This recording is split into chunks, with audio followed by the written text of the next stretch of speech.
Olá, pessoal. Mais uma aula de geografia. Hoje a gente vai falar um pouco sobre tempo geológico, então um pouco mais de ciências, mas a gente vai dar um panorama geral, né, que aí serve para ciência e para geografia, para a gente poder entender os próximos assuntos em geografia, que a gente vai falar um pouquinho sobre a estrutura da Terra, as camadas, enfim. Então, é um assunto que é importante para a gente entender de onde a Terra surgiu, tá bom? Um pouquinho de ciências, mas a gente vai trabalhar em geografia também. Deixa eu colocar aqui a gravação, ou o slide, para a gente começar. Só um momento. Vamos lá. Então, a aula de hoje a gente vai falar sobre o tempo geológico, né? Sobre um pouquinho do olhar da geografia, mas que não deixa de ser de ciências. E aí a gente vai entender um pouquinho da história da Terra, né? E a noção de tempo. Que uma coisa assim que a gente tem que ter em mente é que o tempo humano, ele é diferente do tempo geológico. Quando a gente pensa na idade da Terra, né, na idade que as formações geomorfológicas iniciaram, na questão das placas tectônicas, na questão da separação dos continentes, né, da deriva continental, são coisas de milhões ou cerca de bilhões de anos, tá? Que é diferente do nosso tempo humano, né? Que o ser humano está na Terra há menos tempo. Então, é como se fosse um segundinho, assim, o tempo que o ser humano está na Terra, se comparado com o tempo que a Terra tem. Isso com dados científicos, né? Então, a gente entende que os tempos são diferentes, né? Que a Terra possui cerca de 4,5 bilhões de anos, então, assim, de acordo com os estudos químicos, científicos, físicos, da física também, então é uma parte aqui que engloba várias ciências para poder chegar nesses dados. A Terra tem cerca, mais ou menos, de 4,5 bilhões de anos, a contar do nosso tempo humano, né? E o ser humano, quando foi que ele surgiu, né, nesse tempo de Terra? Ele vem surgir há cerca de 100 mil anos atrás, então ele é relativamente novo, se comparado ao tempo de existência da Terra, né? Então a gente é novo na Terra, né? Então, quando o homem veio surgir na Terra, em termos geológicos, geomorfológicos, de estrutura da Terra mesmo, né? Das formações rochosas, os grandes eventos de grandes choques entre placas e tudo mais, a Terra já estava consolidada, né? Então, já não teve, desde que o homem surgiu, claro que tiveram algumas alterações climáticas, alguns eventos geológicos, questões de vulcão, até hoje a gente tem também, terremotos e tudo mais, mas de grandes dimensões, quando o homem surgiu, isso já estava mais consolidado, tá, na Terra. Então, a gente trabalha um pouquinho aqui, ó, com a geocronologia, né? E aí, como é que a gente vai entender aqui? Como é que se sabe, então, que a Terra tem 4,5 bilhões de anos? De onde é que vem esses dados? Como é que aquele esqueleto achado tem tantos anos, né? O que é que os cientistas eles usam? E aí, eles fazem também uma verificação da idade das rochas, tá? Com alguns processos químicos e físicos, e isso depende de tecnologia para ser aplicada para entender a idade daquelas rochas, a idade daquele esqueleto achado, seja de animal, seja de ser humano. E aí eles fazem a datação relativa, que essa datação é baseada nas várias camadas e nos fósseis, várias camadas da Terra e nos fósseis, então, de acordo com alguns instrumentos, eles estudam essas camadas e aí entendem em que idade aquela camada foi sobreposta, né? E de acordo com os fósseis também. E tem a datação absoluta, que aí é por radiatividade, que é para estudar a idade da rocha mais, tá? E aí também é uma radiatividade que dá para usar, por exemplo, para estudar de alguns componentes orgânicos, como restos de animais e tudo mais.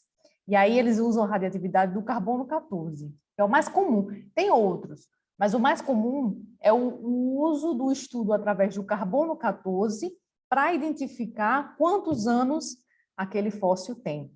Também serve para estudar para a rocha, tá? Essa radioatividade. Não especificamente o carbono 14, mas outros produtos, né? Para poder identificar.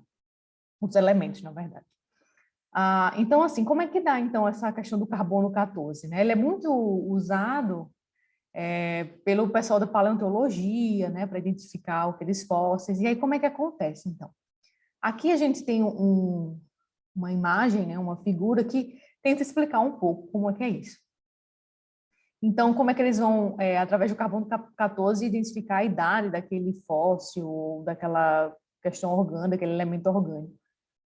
Então, os raios cósmicos, aqui tem a radiação cósmica, os raios solares, os raios cósmicos entram na atmosfera terrestre e colidem com um átomo, criando um nêutron energético.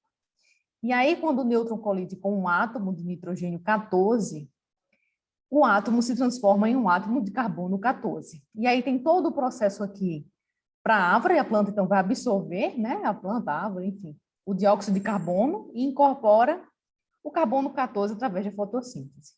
Os animais e as pessoas ingerem carbono 14 através dessas plantas, né?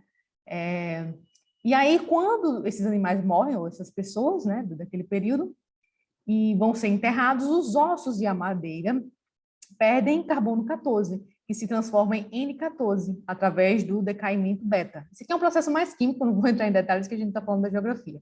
Mas para vocês entenderem como é que, através desse elemento, né, carbono 14, que está presente desde a radiação cósmica, entrar pela planta, a fotossíntese, o animal que consome, e aí sim eles fazerem aquela média de idade daquele fóssil, né, através da datação daquele carbono 14. Há quanto tempo aquele carbono 14 está ali?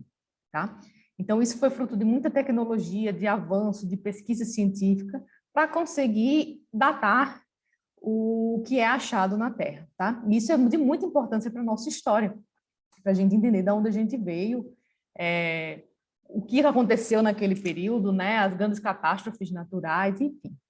É uma parte bem interessante, assim, científica, que contribui para a geografia também, para a gente poder entender o nosso planeta, né, o planeta Terra, descrever a Terra. Falar um pouquinho, então, da breve história da Terra, né? Então, os estudos paleontológicos e a teoria criacionista são dois ramos aí antagônicos. Então, antes do iluminismo, eles acreditavam que a Terra, o iluminismo nessa fase iluminista, né, da história, né, do período humano. Então, antes disso, que o iluminismo foi aquele tempo que se abriu mais a mente, conhecimento científico, teve importância. Então, antes desse período na humanidade, a gente tinha uma noção da Terra com cerca de 6.000 anos de existência.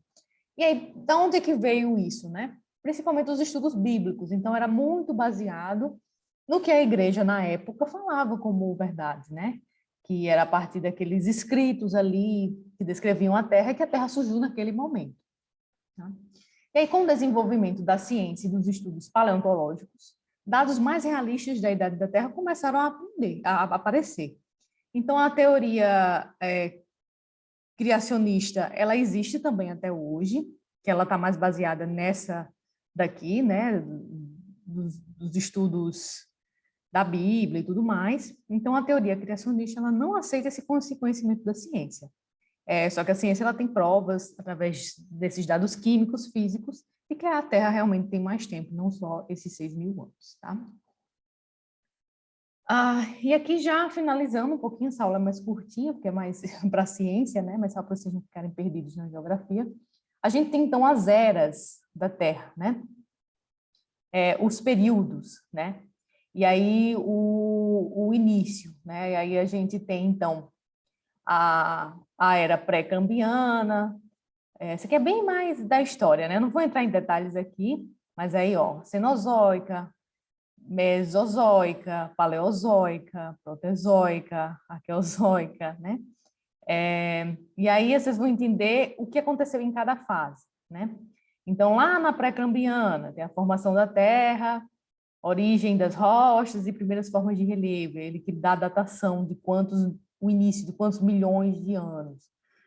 Primeiras formas de vida, a gente tem eras glaciais, surgimento dos répteis, início da fragmentação da Pangeia, que aí sempre vai ser importante para a geografia, que os continentes todos eram bem juntinhos, né? Todo mundo junto, depois é que houve a separação, como a gente conhece hoje, a divisão dos continentes. Surgimento dos mamíferos. Para cá. Domínio dos mamíferos na Terra, os primeiros roedores, surgimento de mais questão da formação vegetal, avanço na formação dos atuais continentes. Então, de quando começou a Terra e quando é que a gente veio ter um avanço da formação que a gente conhece atualmente, né? Então, tem muito tempo aí. O surgimento do homem, então é bem recente na história da Terra, se a gente for ver, né? O homem vem surgir aqui nesse período quaternário. A formação das civilizações, muito mais nova, que é aí as civilizações de Egito e tudo mais, que para a gente, no tempo humano, faz muito tempo, né? Mas para o tempo da Terra, tem pouquíssimo tempo que isso tudo tem acontecido, tá bom? Então, acho que isso era a aula de hoje, uma aula mais rápida, porque é mais um conteúdo da ciência, mas espero que tenha esclarecido algumas coisas para vocês. E deixa eu parar aqui. Então, até a próxima, pessoal, e se cuidem por aí.